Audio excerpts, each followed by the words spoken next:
ঝরে পড়া প্যালেস্তারা আর গজে ওঠা ধুন্ধুল্লতার মাঝে এক দীর্ঘ স্বর্ণালী ইতিহাস লুকিয়ে আছে নাড়াজোল রাজবাড়ির মধ্যে। আর ছড়িয়ে আছে বিদ্যাসাগর থেকে শুরু করে মহাত্মা গান্ধী, ক্ষুদিরাম বসু, রবীন্দ্রনাথ ঠাকুর, সুভাষচন্দ্র বসুর মতো মহান বিপ্লবী আর মহাপুরুষের চরণধূলি। নানা অলৌকিক কাহিনীর অন্তরালে গড়ে উঠেছে এই নাড়াজোল রাজবাড়ি। বহির্গড় আর অন্তঃগড় এই দুই অংশে বিভক্ত এই রাজবাড়ি। এই রাজবাড়ির আনাচে কানাচে লুকিয়ে আছে ইতিহাসের গন্ধ। বহির্গড়ে জলহরি, প্রমোদখানা আর হাওয়ামহল, আর অন্তর্গড়ে রয়েছে সিংহদুয়ার, নহবতখানা, দালান বাড়ি, মৃত্যুঞ্জয় শিব মন্দির, ঠাকুর দালান, আর আছে জয় দুর্গা দেবী মন্দির, সীতারামজিউ মন্দির, আর রয়েছে অপরূপ রূপের গরিমা নিয়ে বেলজিয়াম কাচের তৈরি ঠাকুর দালান। প্রায় 360 বিঘা জমির উপর 3 তলা রাজপ্রাসাদ, যেখানে একদিন গড়ে উঠেছিল নাড়াজোল রাজ কলেজ। আজ বর্তমানে এই রাজবাড়ি যত্নের অভাবে ধ্বংসপ্রাপ্ত, তবুও ইতিহাসের স্মৃতি বিজড়িত এই রাজবাড়ির দর্শনীয় বিষয়বস্তু রয়েছে অনেক।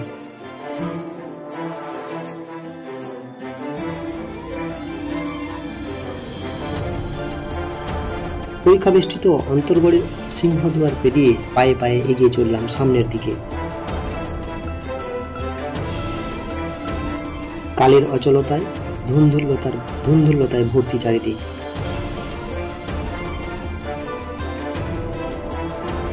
ঠিক বাম দিকে প্যালেস্তারা খসা নহবতখানা দাঁড়িয়ে আছে।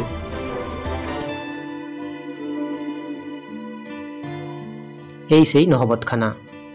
নহবতখানায় ঝরে পড়া ইটের দেওয়াল, অপর পাশে প্রাচীর, মাঝ বরাবর এগিয়ে চললাম। পুরোনো দিনে এই নহবতখানায় নিশ্চয়ই বেজে উঠত বৃন্দাবনী সারাঙ্গের সুর। নহবতখানার দেওয়ালে রয়েছে বড় বড় লোহার হাঁসকল, কারণ এখানেই ছিল ভেতরে প্রবেশের মেন দরজা।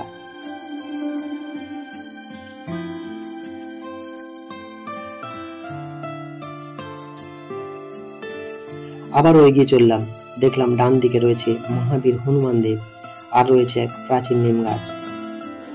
এই নিম গাছ নিয়েও অনেক অলৌকিক কাহিনী প্রচলিত আছে। ওখানে এসে হাতি ঘোড়া নিয়ে এসে তখন তার ট্রেন আর বর্ধমান রাজা এসে মন্ত্রীকে পাঠালো যে রাজাকে বেরিয়ে আসতে বলুন। রাজা বললেন আমি কেন পন্তল বলে যাবো, নগদ কে বাজায় ডম, আমি বসে করবো কেন। রাজা তিনিও বেরালেননি, শেষ রাজা রায়টিকা হলো। মহাবীর দর্শন করে এগিয়ে গিয়ে দেখলাম একটি দালান বাড়ি, তার সামনে দেখলাম একটি সুড়ঙ্গ পথ। এই সুড়ঙ্গ দিয়ে নাকি বাড়ির মেয়েরা বহির্গড়ে চাপাতলায় হাওয়া খেতে যেতেন। এই গুহার দ্বার দিয়েই পৌঁছে যাওয়া যেত চাপা বাগানে, আর এই চাপা বাগান থেকে এখানে অব্দি একটা মাটির যে সুড়ঙ্গ ছিল, সেই সুড়ঙ্গ দিয়েই শুরু হয়েছে। এরই পাশে কাচারি বাড়ি। এটি কলেজের ক্যান্টিন হিসাবে ব্যবহার করা হতো, বর্তমানে পুলিশ ফাঁড়ি হিসাবে ব্যবহার করা হয়। মাঝ বরাবর আবার হেঁটে চললাম। বাম পাশ ডান পাশ উভয় পাশে নানা ভগ্ন।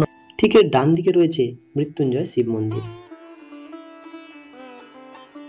রানী নিস্তারিণী দেবী এই শিব মন্দির প্রতিষ্ঠা করেছিলেন। মন্দিরের দিকে এগিয়ে গেলাম শিব মন্দির দর্শন করার জন্য। দেখলাম বৃহৎ শিবলিঙ্গ। তখন এই শিব মন্দিরে রানীমা পুজো দিয়ে তবেই সকালের আহার খেতেন। টেরাকোটার সুন্দর কাজ করা আটচালা এই মন্দির।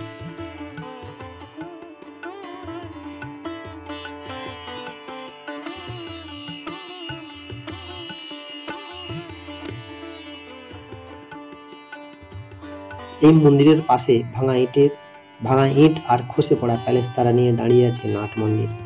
এখনো তার গায়ে সুন্দর নকশা রয়েছে। এই নকশার মধ্য দিয়ে ইতিহাস যেন এখনো জ্বলজ্বল করছে।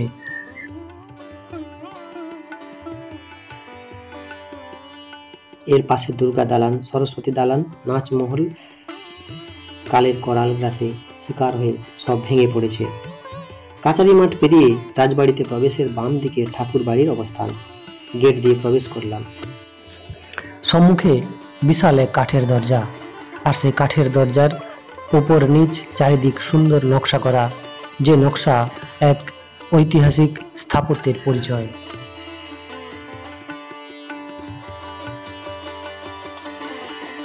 ভেতরে গিয়ে একেবারে হতবাক, বেলজিয়াম কাঁচ আর লোহা দিয়ে তৈরি সুদৃশ্য ঠাকুর দালান।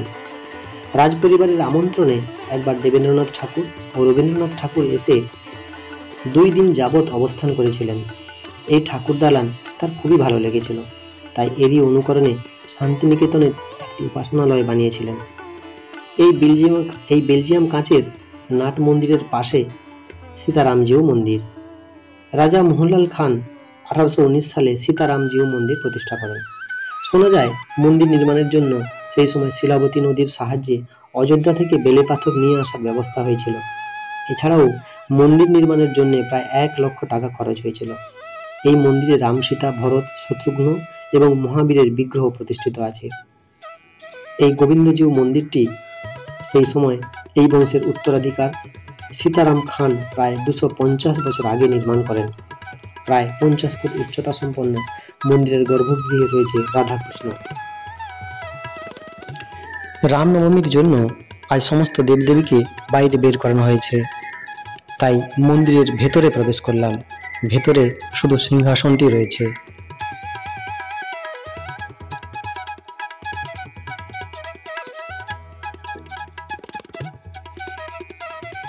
জয়দুর্গা দেবীকে নিয়ে নানা অলৌকিক কাহিনী প্রচলিত আছে। এটি সোনার তৈরি। অনেকবার চুরি করা সত্ত্বেও এই জাগ্রত দেবী মূর্তি কেউ আত্মসাৎ করতে পারেননি।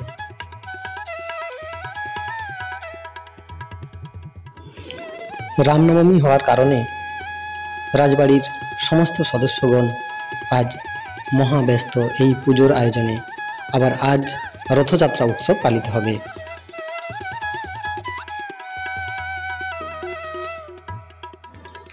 মন্দির আর দেব দর্শনের জন্য অনেক মানুষের আগমন হয়েছে। প্রাণের অর্ঘ্য নিয়ে পুজো দিচ্ছেন। আমরাও মন্দির দর্শন সেরে মন্দির থেকে বাইরে বেরিয়ে পড়লাম রাজবাড়ি দেখার উদ্দেশ্যে।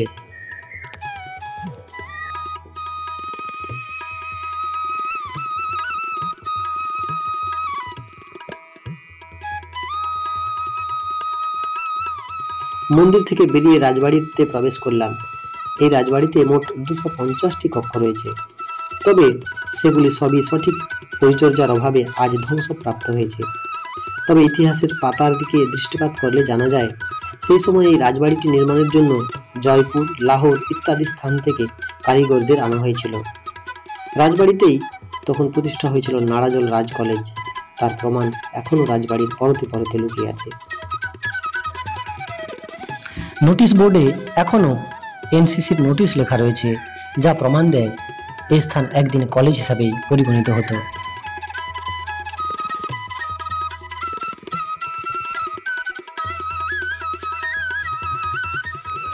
যতই রাজবাড়ির মধ্যে প্রবেশ করছি ততই এক ঐতিহাসিক ভাবাবেগে আবিষ্ট হয়ে পড়ছি।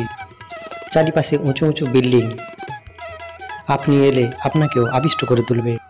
যতই এগিয়ে চলছি যেন ইতিহাসের এক পাতা উল্টে চলেছি।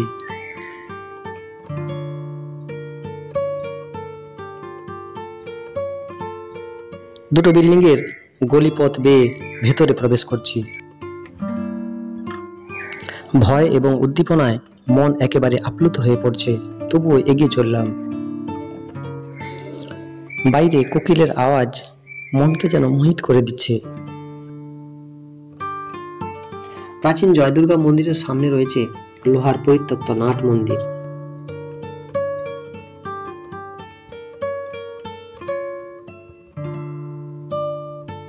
তার পাশে ইটের ভোগশালা, এর পাশে চুনিলাল খানের বাসগৃহ, যা এখন ধ্বংসস্তূপে পরিণত হয়েছে।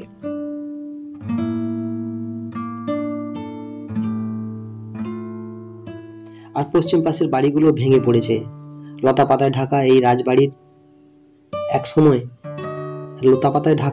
এই রাজবাড়িতে একসময় লোকজনের ভিড়ে গমগম করত। মূল রাজবাড়িটি 16 শতকে শুরু হয়, কয়েক শতাব্দী ধরে পর্যায়ক্রমে তৈরি হতে থাকে। রাজা মহেন্দ্রলাল লিখেছিলেন, ঠিক কবে এই রাজবাড়ির নির্মাণ শেষ হয় তা বলা খুবই কঠিন। তবে মূল রাজবাড়ির অন্দরমহলে রানীদের কক্ষ এবং অন্যান্য সমস্ত কক্ষ সুন্দর করে সাজানো ছিল। বংশেরই রানী গীতা রানী গোস্বামী এই রাজ কলেজের প্রতিষ্ঠা করেছিলেন। আর তখন প্রথম রাজ কলেজ কিন্তু এই রাজবাড়ি, তখন অন্দরমহলের ঘাট, অর্থাৎ রাজবাড়ির মহিলারা এই পুকুরে স্নান করতেন।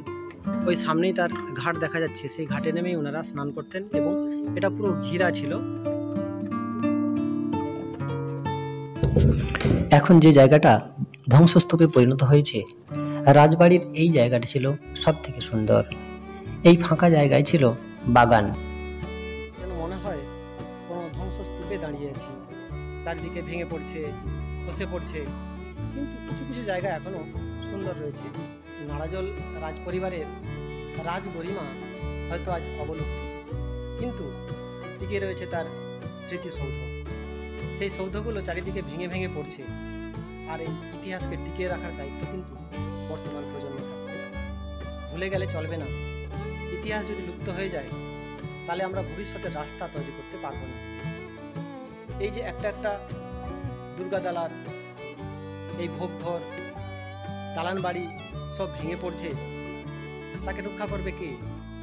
বর্তমান প্রজন্ম এখন সেই দায়িত্ব নিতে হবে। বর্তমান প্রজন্মকে বলি সেই দায়িত্ব নিতে হবে, যাতে ইতিহাসের গরিমাকে রক্ষা করা যায়। এই নাড়াজল রাজবাড়ির মতো পশ্চিমবঙ্গে অনেক রাজবাড়ি রয়েছে, যাকে রক্ষা করতে হবে। আর সে রক্ষা করার দায়িত্ব শুধু বর্তমান প্রজন্ম নয়, সরকারের পক্ষ থেকেও কোনো পদক্ষেপ নিতে হবে, যাতে এই রাজবাড়ি তার গরিমা এখনো স্বমহিমায় উজ্জ্বল থাকে। আমাদের দেশের গৌরব পুনরুদ্ধার করা হয়, দেশের গৌরব উজ্জীবিত হয়।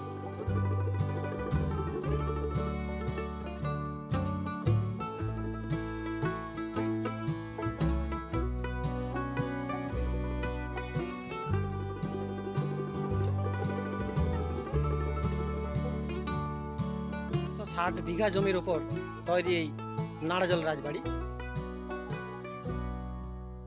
বংশেরই রানী গীতা রানী গোস্বামী এই রাজ কলেজের প্রতিষ্ঠা করেছিলেন। আর তখন প্রথম রাজ কলেজ কিন্তু এই রাজবাড়ির মধ্যেই হতো।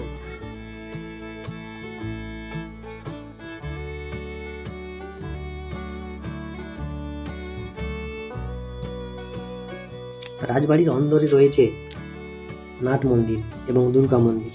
প্রায় 27 ফুট উচ্চতা সম্পন্ন এই দুর্গা মন্দিরটি সেই সময় পঞ্চরত্ন মন্দির নামে পরিচিত।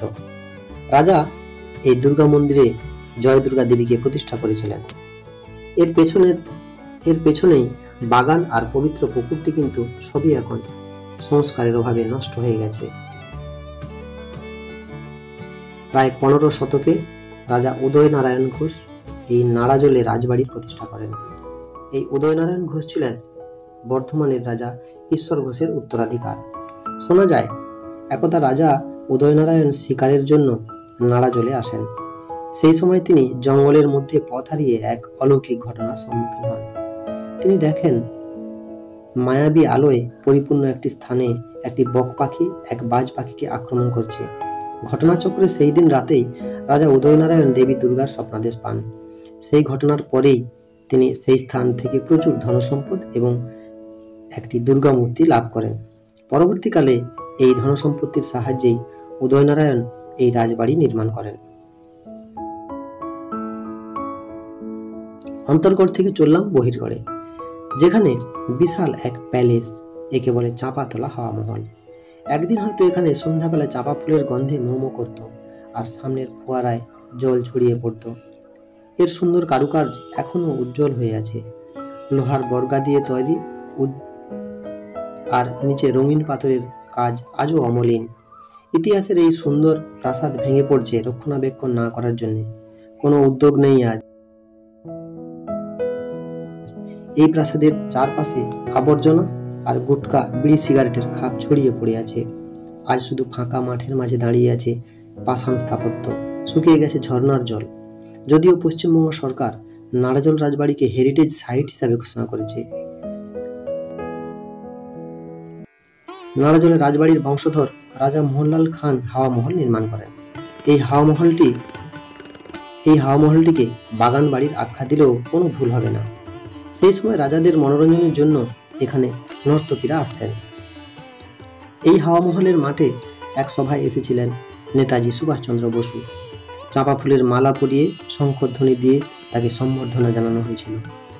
তারই স্মৃতি রক্ষার্থে পরবর্তীতে একটি স্ট্যাচু তৈরি করা হয়েছে।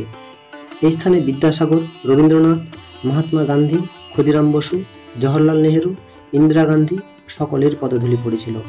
এই রাজবাড়িতে ক্ষুদিরামের পিতা দেওয়ানের চাকরি করতেন। সীতারামজিউ মন্দিরে বিরাজ করেন রাম, লক্ষ্মণ, সীতা, ভরত ও শত্রুঘ্ন। আজ রামনবমী। প্রতি বছরের মতো এই দিনে আজ রথ উৎসব পালিত হবে, তারই আয়োজন চলছে।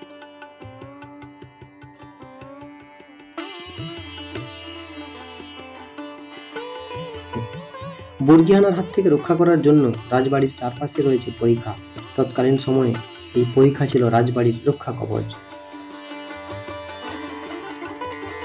1818 সালে রাজা মোহনলাল খান লঙ্কাগড়ে বিশাল পুষ্করিণীর মধ্যবর্তী স্থানে প্রায় 60 বিঘা জমির ওপর একটি মহল নির্মাণ করেন, যা লঙ্কাগড় জলহরিত নামে পরিচিত। মূলত গ্রীষ্মের সময় মনোরম পরিবেশে বাস করার জন্যই এই মহল নির্মাণ করা হয়েছিল। সেই সময় এই মহল বানাতে খরচ হয়েছিল প্রায় 60,000 টাকা। গড়ের প্রবেশ পথে রয়েছে 8 চালা বিশিষ্ট 6টি শিব মন্দির। রয়েছে প্রতি শিব মন্দিরে শিবলিঙ্গ।